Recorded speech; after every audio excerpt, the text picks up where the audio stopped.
Hello everyone and welcome to the video. Today we're gonna be playing some Arcana Force, and I'm gonna be honest, this deck is absolutely absurd. It skips your opponent's turn, which is insane. If you manage to set it up, you just instantly win the game. And for the actual deck, I just play like a pure list. I don't have any small engines in here because I don't really think that the deck needs any. So as of the ratios, we have playset of the Arcana Force 5 because it's an incredibly strong miscellaneous on steroids that can also space summon monsters to the opponent's side of the field, to your side of the field. It is just incredibly powerful. We also have playset of the Fiend, which can allow you to search the Light Barrier. We also play the playset of the 19, which can give you the ability to special summon it on the field for free if you have a coin tossing effect card on the field. And you can also set a spell card, which is very important. And we are also playing, of course, the one Empress because sometimes it comes up, it's kind of nice, but it's mostly just a name. We also have one copy of the Arcana Force 7, which is the old one, the Chariot. It is also just a name. We just play it to have an additional card name here. We also have the one copy of the Arcana Force 21, the Warlord, which is the way you skip your opponent's turn. And this is absolutely absurd because all you gotta do is just get hit and basically send two monsters to the graveyard during game phase and you win the game instantly. And in order to get OTK after we skip the turn, we just play one copy of the Arcana Force EX, the Dark Ruler, which can attack twice per battle phase for 8000 damage, which is insane. And this is what you're gonna do 99% of the time. A very nice tech card as well is gonna be the Goddess of Two Sides because it can search any one monster from your deck to your hand that has a coin tossing effect, which is very nice. Basically any Arcana Force monster. We also have playset of Arcana Reading, playset of the Arcana Spread, playset of the Light Barrier. You could play two copies of this, but I chose to play three just to have it the majority of times because it is very important. We also have playset of the Light Force, which allows you to search two monsters to the hand. It is one of the most important spell cards you can play. And we also have for the non-engine just Called by the Grave, Crossout, Imperm, Ash, Maxi, and also the one Angel statue because we're playing Silhouette Rabbit. What I figured out to do is basically whenever I have two monsters to work with and I really can't do anything else with them, I just summon Silhouette Rabbit for Angel statue and it's not bad. For the extra deck, of course, we have the playset of the Chaos Ruler. This card can be summoned by sending 3 Arcana 4 monsters from either field to the graveyard, so this is very convenient and useful. You can also space summon a level 10 Arcana Force monster ignoring its summoning conditions from the hand or deck, which is gonna be this guy to get OTK. And you can also use the secondary effect to add one card from deck to hand that has a coin tossing effect. Basically every card in your deck. And on top of that, it also has a floodgate effect where if you have the Light Barrier in your field zone, your opponent cannot activate the effects of monsters on the field. Just in case the other effects don't work, this one surely will. We also play situationally good cards like the Dweller, Baguska, Zeus, and Typhon. And we also have the Starring Knight, which can allow you to special summon a light monster from the hand. You can alternatively trigger the effect of the Warlord if you have it in your hand by just XC summoning into this guy, and this way you can skip the turn as well, which is very nice. And also we have stuff like the Phoenix, of course, with Lina, IP, SP, Moon, and also the Underworld Goddess, which are very situational and not gonna come up very often. But yeah, this is basically a deck in which you play by yourself or you just lose the game to 1 or 2 hand chops, and that's it. Let's just play some Yu-Gi-Oh!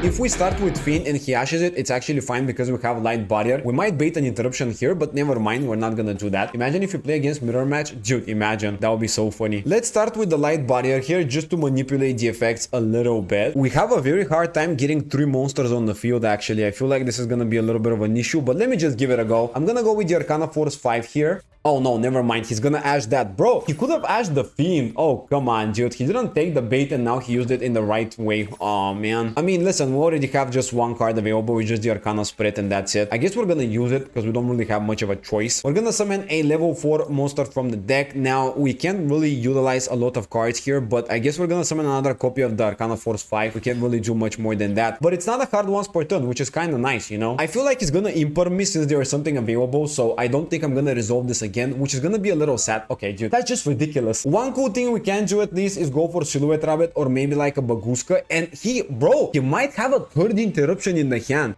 Oh, okay, Arias. Oh, he can use also a trap card. Bro, no problem. I mean, it's kind of just his turn at this point. Yeah, sure. Okay. He used his whole hand. This is ridiculous, bro. He has no cards in the hand and it's my turn. Oh, yeah, and a trap trick that can get access to any trap card in his deck. This is just his game. Setting a big welcome, of course. Yeah, no problem, dude. Oh, yeah, banishing Numerical Punishment to set it. Oh, okay. So he's gonna clear my whole field. Nice. Amazing. Yeah. There's no way, dude. There's no way. She's just too good at the game. We're gonna start by activating the Light Force here. I feel like it's gonna be the best option for the time being. I'm gonna use the effect of it, and I'm actually gonna be pitching the Arcana spread because we're gonna get access to it eventually, so it's better to get rid of it and keep the cross out maybe. And now we're gonna get a search for 2 cards. Nice. We're gonna grab the Arcana Force 5. We already have this guy, so we're gonna grab, I guess, the Arcana Force 16 or 15 or 14. What is that? 15. Okay. Let me start with the Arcana Force 15. Basically get the field spell available so we can choose the rest of the effects. I feel like this is full combo, right? If I play it correctly, of course. Let's start by activating the Arcana Force 5, just in case my opponent has something available there. Now we're gonna go activate this. Basically add 1 card from deck to hand that has a coin tossing effect, and that will be really good basically to get access to the another copy of this basically, so we can actually summon it. Now there's absolutely nothing that can stop my combos, and I'm gonna summon the sun to their side of the field right now, which is nice. And now he's gonna basically have to flip, but that doesn't really matter. Now we're gonna be going for this guy, special summoning it. And because we control the effects, we're gonna be able to set up the turn skip. We're gonna use the first effect to set a spell card on the field. So is it hits, right? It's hits. Set 1 spell card. Yep.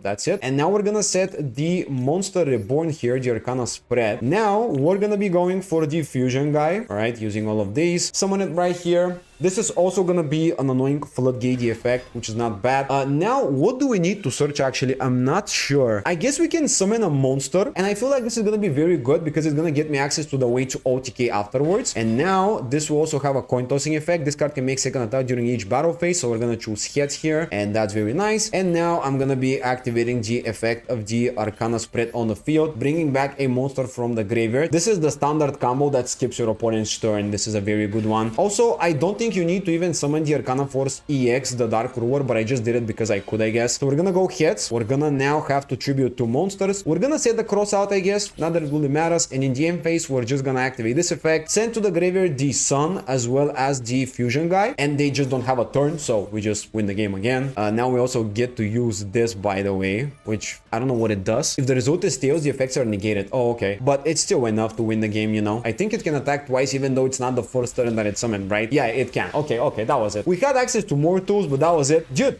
when you get the combo, it's just super strong because your opponent can respond to any of the Arcana Force monsters' effects, and you also have like a cross out available, so that means they can't really hand trap us on the search. That was just a free game, dude. Let's start by normal summoning the goddess here, because that will give us access, of course, to the guy to search the feud spell. We're gonna add the fiend, which will get us the feud spell, and this way everything else is just protected, and we kind of just score the win, I guess.